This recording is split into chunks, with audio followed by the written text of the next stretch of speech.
السلام عليكم ورحمة الله وبركاته. وقع أندريس إنيستا أسطورة نادي برشلونة. السلام عليكم ورحمة الله. إنيستا oo galabta u saxeexay naadi Chinese oo magaciisa la garanayno hadda la xusin بتنظيم معسكر inuu heshiis 3 sano uu la ciyaaro naadigaas tababaro ciyaalka waliba uu qabto tababaro ciyaara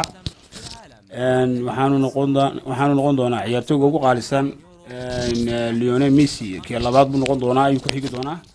waayo qaadan doono raatib lacag aad u badan oo lacagta Messi خلال شهر أو أكثر. u dhow كعادته خرج العملاق sidii caado u tahayna Ibrahimo Zlatan Milovic ayaa ka soo noqday fariisigii uu ka fadhiistay ciyaaraha uu yiri koobka adduunka waa in ka qayb gala arooskaas oo aan haddaan ka maqanay inaanu dhadhanba lahayn مع السويد. go'aankana wuxuu qaatay 2016 ayuu yiri waan ka firsanayaa laakiin 2018 waan ku soo noqonayaa buu yiri إنجلترا اليوم الأربعاء عن Premier League الدوري الإنجليزي في الموسم. maalintii arbacada wuxuu soo saaray shaxdii ugu wanaagsaneyd liiga محمد صلاح waxaana laga helay Maxamed Salah oo ayaa ku jira shaxdiisina waxay ku timid qaabka imkaan arkayno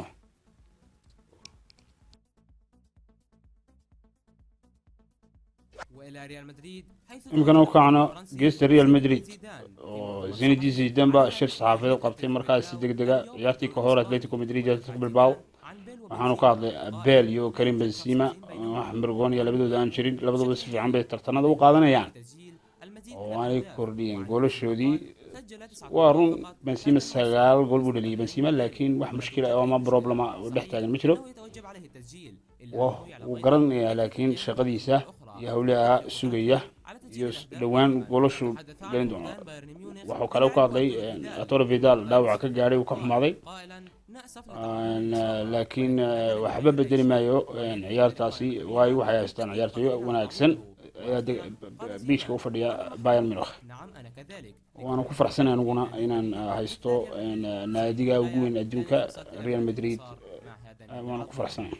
أعلن Real Madrid wuxuu sheegay ciyaaraha uu qaban doono koobka saaxiibtinimo lagu qaban doono Mareykanka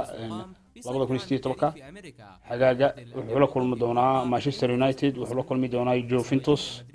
waxaanu la kulmi doonaa Roma يوم 31 يوليو saddexda في 4 أغسطس ayaa ciyaaraha saaxiibtinimo ku kulmi doonaa koobka Mareykanka أمام روما dhinaca kale Barcelona 7 من أغسطس Barcelona wuxuu la kulmi doonaa saddex naadi سيواجه البلوغراد Tottenham baa kamid ah أندية sidii ka iyo سيبدأ مع توتنهام الإنجليزي koob soddonka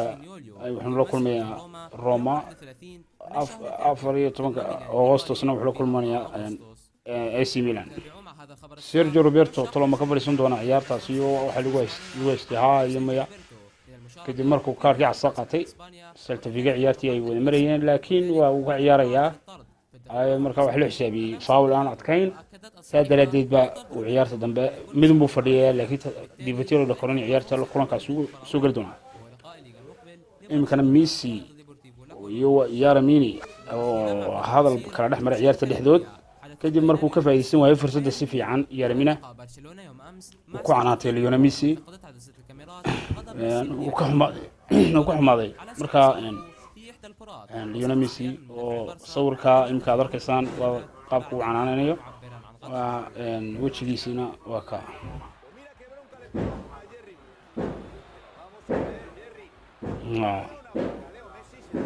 ka xumaaday laakiin waa kadib way ka heshiin Porque Messi no lo estaba haciendo bien. Hubo un ratito que mira qué cara tenía, ¿eh? Es que el Barça, el Celta le estaba